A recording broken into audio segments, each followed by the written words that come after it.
પંચાયત સમાચાર 24 માં આપનું સ્વાગત છે। ગોધરામાં પ્રથમ વરસાદમાં જ હંગામી માર્ગ ધોવાયો। 20 જેટલી સોસાયટીઓનું મુખ્ય શહેર સાથેનો સંપર્ક તૂટ્યો। પ્રી મોન્સૂન કામગીરીના દાવાઓ પોકળ સાબિત થતા નાગરિકોમાં આક્રોશ।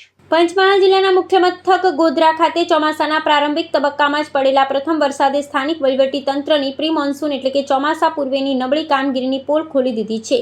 ગોધરાના ભૂર કલાલ કમ્પાઉન્ડ વિસ્તાર નજીક રેલવે ગરનાળા પાસે બનાવવામાં આવેલા હંગામી માર્ગે વહેલી સવારે પડેલા ભારે વરસાદના પાણીમાં સંપૂર્ણપણે ધોવાઈ ગયો હતો। આ અણધારી હોનારતને કારણે આજુબાજુની અંદાજે 20 જેટલી રહેણાંક સોસાયટીઓનો મુખ્ય શહેર સાથેનો માર્ગ સંપર્ક તૂટી ગયો છે, જેને પગલે હજારો નાગરિકો મુશ્કેલીમાં મુકાયા છે। માળખાકીય વિગત અનુસાર રેલવે અંડરબ્રિજ ભૂગર્ભ માર્ગના ચાલી રહેલા લાંબા ગાળાના નિર્માણ કાર્યને કારણે સ્થાનિક નગરપાલિકા અને માર્ગ મકાન વિભાગ દ્વારા વાહન વ્યવહારની અવરજવર માટે આ વૈકલ્પિક કાચો રસ્તો તૈયાર કરવામાં આવ્યો હતો। જોકે પ્રથમ વરસાદના ધસમસતા પ્રવાહમાં જ માટી અને કપચીનો આ હંગામી માર્ગ વહી જતા તંત્રના આયોજન સામે ગંભીર સવાલો ઊભા થયા છે। નોકરિયાત વર્ગ, શાકભાજી વિક્રેતાઓ અને શાળાએ જતા બાળકો સવારથી જ પોતાના ઘરોમાં કેદ થઈ ગયા છે અને વાહનોની અવરજવર સંપૂર્ણપણે ઠપ્પ થઈ ગઈ છે।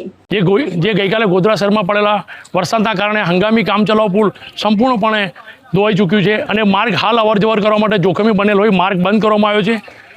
પુલની આ બાજુ કનેલાવ સ્પોર્ટ્સ સ્ટેડિયમ, મણિમાનગર, રાજપૂત સમાધિવાડી ઉપરાંત ઘણી બધી લકુલી સોસાયટી 10-15 સોસાયટીઓ આવેલી છે।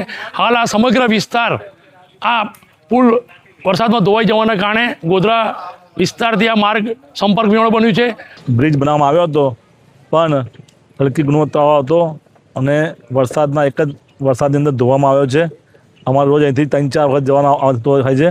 આ બાજુ સ્વામિનારાયણ મંદિરની બાજુ સોસાયટી આવેલી છે, ઉત્તરા વિહારમ બાજુમાં રાજપૂત સમાજની વાડી આવેલી છે, આ બાજુ પ્રગતિનગર, આશીષનગર સોસાયટી આવેલી છે। બધાને આવવા જવામાં ખૂબ જ તકલીફ પડે છે।